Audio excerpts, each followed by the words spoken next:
ಹೌದಾ? ಹಾಗಾಗಿ ನಿಮ್ಮನ್ನು ಕರೆಸಿದ್ದೇನೆ. ಅದರ ಬಗ್ಗೆ ಆ ಬಗ್ಗೆ ಹೇಳಬೇಕಾ? ನೀಲವರ್ಣನು ನಿರ್ಮಲಾತ್ಮನು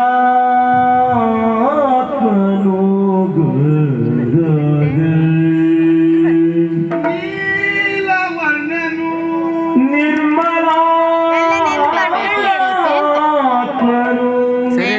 ತಾಳಲಾಗದು ಮುನಿರನಾದವೇ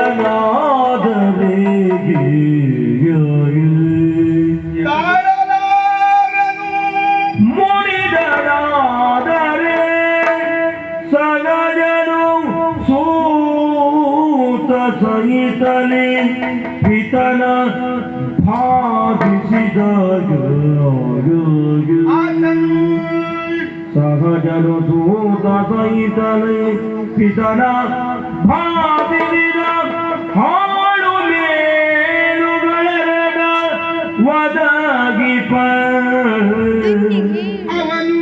ಹಾಳು ಮೇಲುಗಳು ಎರಡ ಒದಗಿಪನು ಕಾಲ ಕಾಲನ ಕೂಡ ಬಾಧಿಪ ಶೀಲ ವಾಯು ಸರೂಢನಾಥಗೆ ಸರಿ ಅಗ್ರಹರಿಲ್ಲ ಅವನಿಗೆ ಶೀಲವಾಯು ಸರೋಢನಾಥಗೆ ಸರಿ ಅಗ್ರಹರಿಲ್ಲ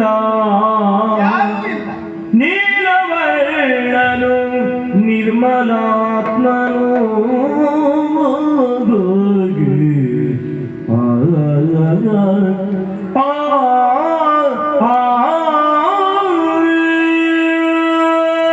ನವಗ್ರಹಗಳ ಕುರಿತಾದ ವಿಷಯ ಮಂಡನೆ. ಹೌದು. ಈಗಾಗಲೇ 8 ಗ್ರಹಗಳ ವಿಚಾರವಾಗಿ ಅದೆಷ್ಟೋ ಪಂಡಿತರು ಪಾಮರರು ವಿಚಾರವನ್ನು ಮಂಡಿಸಿದ್ದಾರೆ. ಇವತ್ತು ನನ್ನನ್ನ ಕರೆದು ನೀವು ಹೇಳುವ ಮಾತೇನು? ಶ್ರೇಷ್ಠನಾದಂತ ಶನಿದೇವನ ಕುರಿತಾಗಿ ನನ್ನ ಅಭಿಪ್ರಾಯ ಇಷ್ಟೇ ರಾಜನ್. ನವಗ್ರಹಗಳಲ್ಲಿ ಅತಿ ಶ್ರೇಷ್ಠವಾದಂತ ಗ್ರಹ ಯಾವುದು ಅಂತ ಕೇಳಿದ್ರೆ ಅದು ಶನಿಗ್ರಹ. ಯಾಕೆ ಗೊತ್ತುಂಟ? ನೀಲವರ್ಣನಾದಂತ ಆ ಮಹಿಮ ಹುಟ್ಟಿದ ಸೂರ್ಯದೇವ ಮತ್ತು ಛಾಯಾನಂದನಾಗಿ ಹುಟ್ಟುವಾಗಲೇ ತನ್ನ ವಕ್ರದೃಷ್ಟಿಯನ್ನ ತನ್ನ ತಂದೆಯಾದ ಸೂರ್ಯನಿಗೆ ಬೀರಿದಾಗ ಆ ಕ್ಷಣದಲ್ಲೇ ಸೂರ್ಯದೇವ ಕುಷ್ಠರೋಗಿಯಾಗಿ ಹೋದ. ಅಂತ ಮಹಾನ್ ಶಕ್ತಿಯುಳ್ಳಂತವ ಆ ಶನಿದೇವ.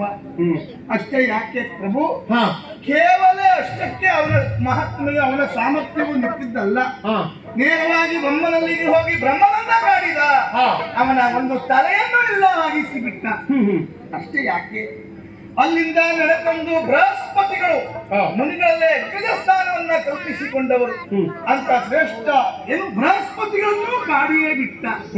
ಅಷ್ಟೇ ಯಾಕೆ, ಅಲ್ಲಿಂದ ಮುಂದೋಗಿ ಕೈಲಾಸವಾಸಿಯಾದಂತ ಶಿವನನ್ನು ತನ್ನ ಶಕ್ತಿಯಿಂದ ಆತನನ್ನು 3 ಗಳಿಗೆಯ ಕಾಲ ಕಾಡಿದ. ಶಿವ ಮೆಚ್ಚಿ ವರವನ್ನ ಕೊಟ್ಟನಂತೆ. ನಿನ್ನಂತ ಶ್ರೇಷ್ಠ ವ್ಯಕ್ತಿ, ನಿನ್ನಂತ ಬಲಿಷ್ಠ ಸಾಮರ್ಥ್ಯವುಳ್ಳಂತ ವ್ಯಕ್ತಿ ಪ್ರಪಂಚದಲ್ಲಿ ಮತ್ತೊಬ್ಬನಿಲ್ಲ, ನಿನಗೆ ಶುಭವಾಗಲಿ ಎನ್ನುವುದಾಗಿ ಶನಿಯನ್ನು ಎತ್ತರ ಸ್ಥಾನದಲ್ಲಿಟ್ಟು ಕಂಡನಂತೆ.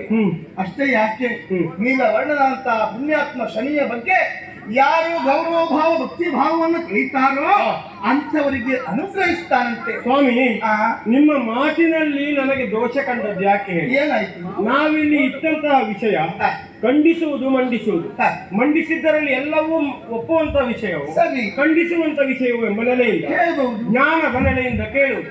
ಈಗ ಶನಿಯನ್ನು ಹೆಚ್ಚುಗಾರಿಕೆಯನ್ನು ಉಳ್ಳವ ಮಹಾತ್ಮ ಅಂತ ನೀವು ಹೇಳುವಲ್ಲಿ, ಇನ್ನೊಂದು ನಡೆಯಲ್ಲಿ ದೇವ ಅಂತ ಒಪ್ಪುವಲ್ಲಿ ಒಪ್ಪಬೇಕು. ಎಲ್ಲಿ ನಾವೆಲ್ಲ ದೇವರನ್ನು ಕಲ್ಪಿಸಿದ್ದು ಹೇಗೆ?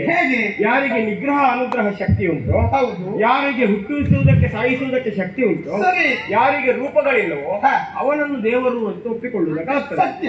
ಆದರೆ ನೀವಾಡುವ ಮಾತುಗಳಲ್ಲಿ ಶನಿಯ ಅನುಗ್ರಹದ ವಿಷಯವನ್ನು ಎಲ್ಲಿಯೂ ಹೇಳ್ತಾ ಇಲ್ಲ. ಶನಿ ಮುನಿದದ್ದು, ಶನಿ ಭೀತಿಕಾರಕನಾದದ್ದು, ಶನಿ ಹೆದರಿಸಿದ ವಿಷಯವನ್ನೇ ಹೇಳ್ತಾ ಇದ್ದೀರಿ. ಹಾಗಾದರೆ ಕೇವಲ ಇನ್ನೊಬ್ಬರಲ್ಲಿ ಭೀತಿಯನ್ನು ಉತ್ಪಾದನೆ ಮಾಡುವವ ಅದು ದೈವತ್ವಕ್ಕೆ ಏರುವುದಕ್ಕೆ ಸಾಧ್ಯ ಉಂಟು ಎನ್ನುವುದು ನನ್ನ ಪ್ರಶ್ನೆ. ಇನ್ನು ಅವನನ್ನು ದೇವ ಅಂತ ಒಪ್ಪುವುದಕ್ಕೆ ನೀವು ಆಡಿದ್ದೇನು ಸ್ವಾಮಿ? ತಂದೆಗೆ ಕಾಡಿದ. ಕಾಡಿದ. ತನ್ನ ದೃಷ್ಟಿಯಿಂದಾಗಿ ತಂದೆಗೆ ಕುಷ್ಠ ಬರುವ ಹಾಗೆ ಮಾಡಿದ. ಖಂಡಿತ. ತಂದೆಗೆ ಆನಂದವನ್ನು ಕೊಡುವವನು ಎಂಬ ನೆಲೆಯಿಂದ ಮಕ್ಕಳಿಗೆ ನಂದನ ಅಂತ ಹೆಸರು. ತನಗೆ ಕಷ್ಟ ಆದರೂ ಅಡ್ಡಿಲ್ಲ, ತಂದೆಯ ಮಾತು ನಡೆಸಬೇಕು ಅನ್ನೋದಕ್ಕೆ ಬೇಕಾಗಿ ತಂದೆಯ ಮಾತನ್ನು ನಡೆಸುವುದಕ್ಕಾಗಿ ಕಾಡಿಗೆ ತೆರಳಿದ ಶ್ರೀರಾಮನನ್ನು